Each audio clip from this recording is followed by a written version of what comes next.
नमस्कार, मैं Ravindra Kumar Lions happened में आप सभी का स्वागत करता हूं। आज की क्लास में हम लोग जानेंगे कि भारतीय संविधान के अंतर्गत सभी जानकारियों के बारे में। इसके अंतर्गत हम लोग समझेंगे कि भारतीय संविधान का अर्थ क्या है, इसकी परिभाषा क्या है, इसे क्यों लागू करना पड़ा, इत्यादि प्रश्नों का जवाब हम इस क्लास में समझेंगे। तो चलिए शुरुआत करते हैं। सर्वप्रथम हम आपको बता दें कि संविधान शब्द दो शब्दों से मिलकर बना है। पहला शब्द है सम, दूसरा विधान, मिलकर बन गया संविधान, जिसमें सम का अर्थ होता है एक समान और विधान का अर्थ होता है नियम कानून।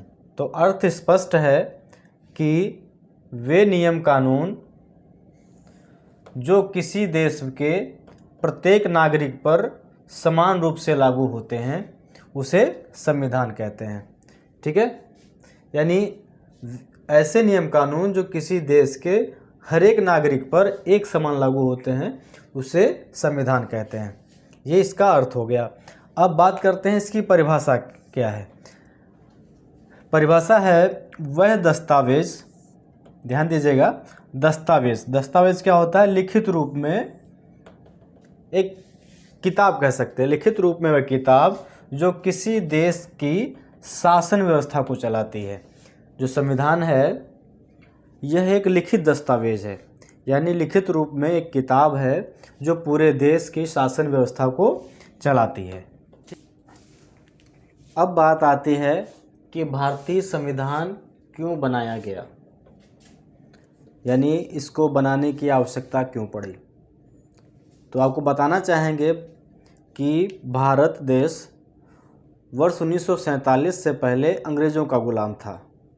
तो उस वक्त पूरे देश की शासन व्यवस्था, नियम कानून अंग्रेज़ों के हाथ में थे, यानी अंग्रेज़ ही अपने हिसाब से नियम कानून बनाते थे और पूरे देश पर लागू करते थे। ठीक है, और जब यह भारत देश 15 अगस्त 1947 को आज़ाद हुआ था, गुलामी से, अंग्रेज़ों की गुलामी से आज़ाद हो गया था, तब भारत में कोई भी ऐसी शासन व्यवस्था नहीं थी कि जिससे देश चलाया जा सके। तो उस वक्त देश को चलाने के लिए, शासन व्यवस्था चलाने के लिए एक संविधान बनाने की आवश्यकता पड़ी थी। संविधान बनाने के लिए एक समिति का गठन किया गया था, यानी उस वक्त संविधान को बनाने के लिए एक समिति का गठन किया गया था जिसे संविधान सभा कहा जाता है, और उसमें 299 कुल सदस्य थे। क्लियर? यानी 299 सदस्यों की एक समिति का गठन किया गया था जिसे संविधान सभा कहा जाता है, और इसकी प्रथम बैठक 9 दिसंबर 1946 को हुई थी। ठीक है, यानी संविधान सभा की पहली बैठक 9 दिसंबर वर्ष 1946 को हुई थी, और जिसके अस्थायी अध्यक्ष यानी टेम्परेरी अध्यक्ष जो थे उन्हें सच्चिदानंद सिन्हा जी को चुना गया था। ठीक है, और इसके बाद 11 दिसंबर 1946 को संविधान सभा का स्थायी अध्यक्ष यानी परमानेंट अध्यक्ष डॉक्टर राजेंद्र प्रसाद जी को चुना गया था। ठीक है, अस्थायी 9 दिसंबर को 1946 को सच्चिदानंद सिन्हा को चुना गया था, और 11 दिसंबर 1946 को अस्थायी रूप से जो अध्यक्ष चुने गए थे वो डॉक्टर राजेंद्र प्रसाद जी थे। ठीक है, और उसके बाद 29 अगस्त 1947 को प्रारूप समिति का गठन किया गया।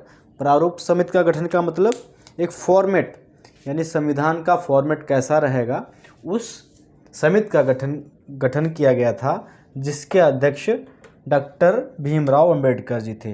भारत रत्न डॉक्टर भीमराव अंबेडकर जी थे।